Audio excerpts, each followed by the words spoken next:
एक तरफ महापुरुष कहते हैं एक ही साधे सब सधे, सब साधे सब जाए, पर यहां तो महाराज विराम ही नहीं लग रहा है। तो महर्षि वेदव्यास जी ने सोचा कि यदि मैं सबकी नाम ले लेकर के स्तुति करूं तो स्तुति लंबी बहुत हो जाएगी।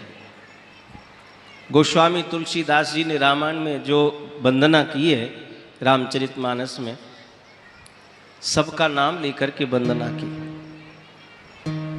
वर्णानाम अर्थ संघानाम रसानाम छंदसामपि मंगलानाम च कर्तारो वंदे वाणी विनायक। सरस्वती की वंदना, गणेश जी की वंदना, गौरी जी की वंदना, शंकर जी की वंदना, महाराज दशरथ जी की वंदना, तीनों माताओं की वंदना, तीनों माताओं की वंदना, गंगा यमुना सरयू की वंदना, अवध की वंदना, सूर्य चंद्रमा की वंदना, संतों की वंदना, ब्राह्मणों की वंदना, सज्जन की वंदना, दुष्ट व्यक्ति की वंदना, देवताओं की वंदना, और तो जाने दो गोस्वामी तुलसीदास जी ने भूत प्रेतों का भी वंदन किया, भूत प्रेतों का भी वंदन किया। बात जब वंदना की है तो फिर सबको सम्मान जरूरी है साहब।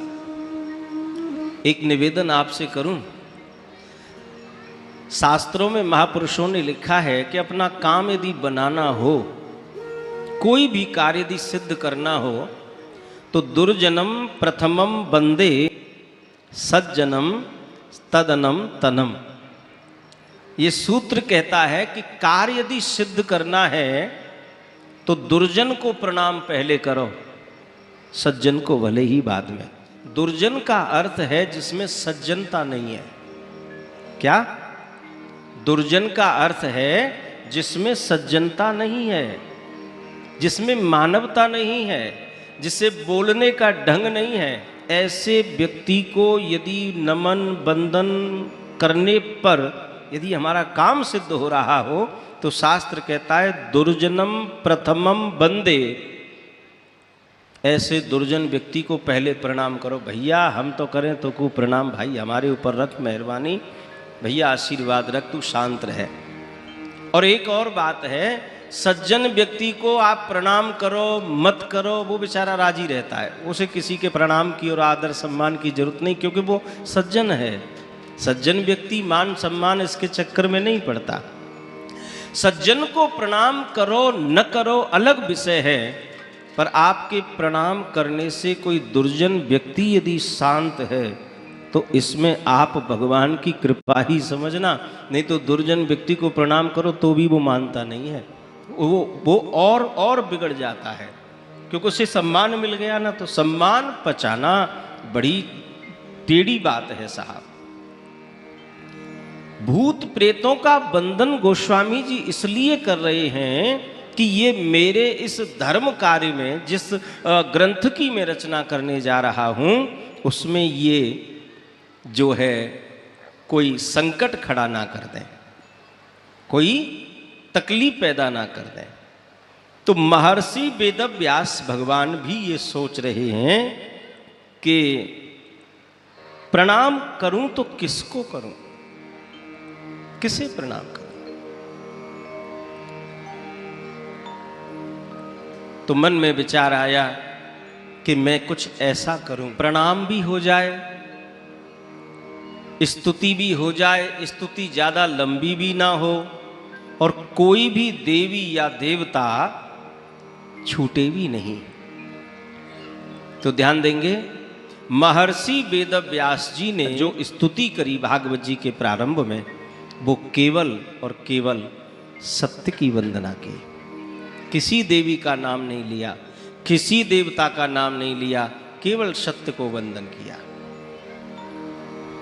जन्मादस्य यतोऽन्वयादितरतः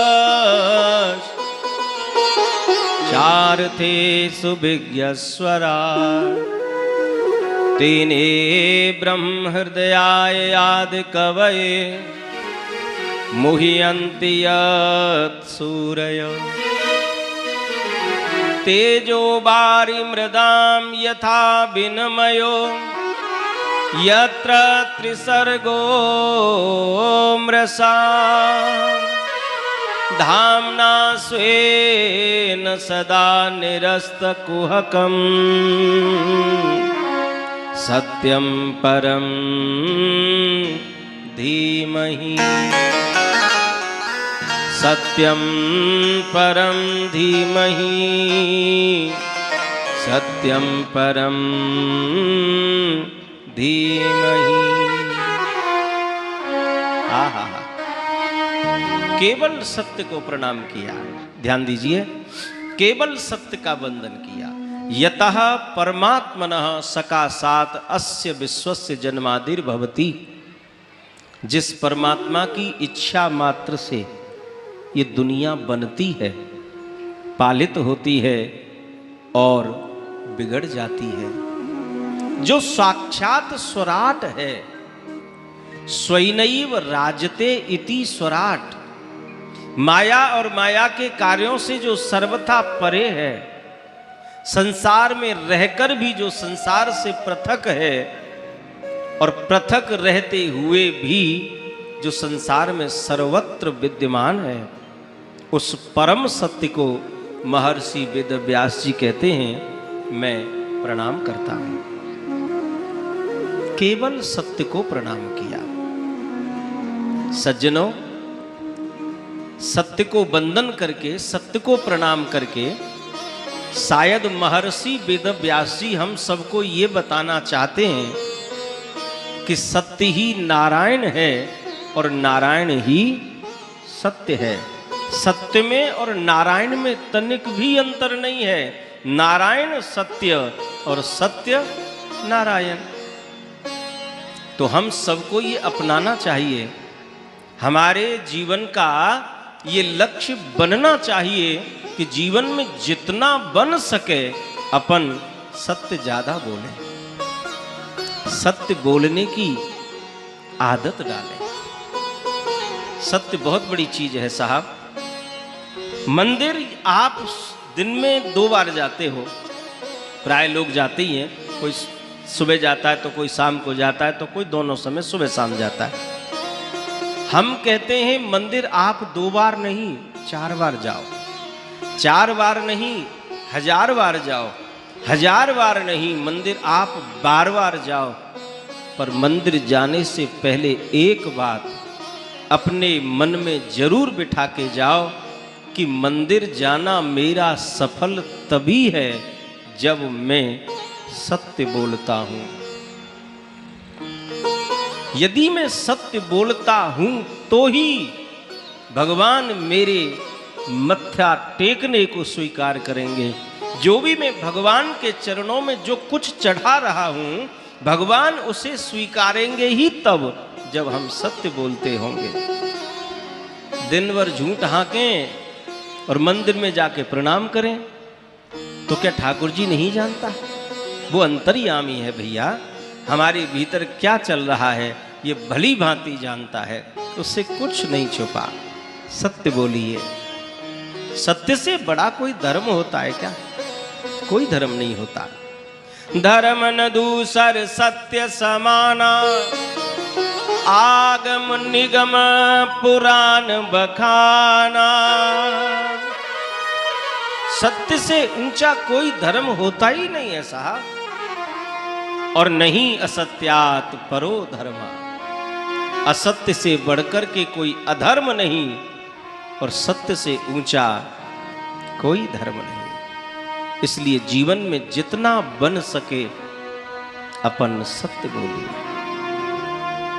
हमारे यहाँ छोटे छोटे बच्चों को, नन्हे नन्हे बालकों को भगवान का रूप मानते हैं। क्यों? क्योंकि छोटा बालक झूठ नहीं बोलता, उसको झूठ बोलना आता ही नहीं, उसमें छल की, कपट की, झूठ की भावना नहीं होती, इसलिए उसे भगवान का दर्जा दिया गया। और ज्यों ज्यों हम बड़े होते जाते हैं त्यों त्यों झूठ को पकड़ते जाते हैं और अपने आप को गिराते चले जाते हैं। इसलिए भगवान बच्चों से बहुत प्रेम करते हैं। सत्य नारायण है, सत्य धर्म है। जब हम घर में कोई शुभ कार्य करते हैं, बेटा बेटी का विवाह करते हैं या नया घर का निर्माण करते हैं, तो घरों में सत्यनारायण की कथा प्राय सभी लोग कराते हैं। बेटी की शादी की तो सत्यनारायण की कथा, बेटा की शादी हुई तो सत्यनारायण की कथा, नया घर बनवाया तो सत्यनारायण की कथा, कभी भी मन हो गया चलो सत्यनारायण की कथा। सत्यनारायण है ऐसा मान करके सत्य बोलो, उसकी कथा अपने आप हो जाएगी। कथा केवल सुनने से, सुनाने से, करने कराने से नहीं होती है। भगवान की कथा तो सत्य के पालन से होती है साहब। सत्य का यदि आप पालन करते हो तो आपके घर में नित्य कथा हो रही है। सत्य का पालन करना ही पूजा है, सत्य का पालन करना ही भगवान की सच्ची कथा है।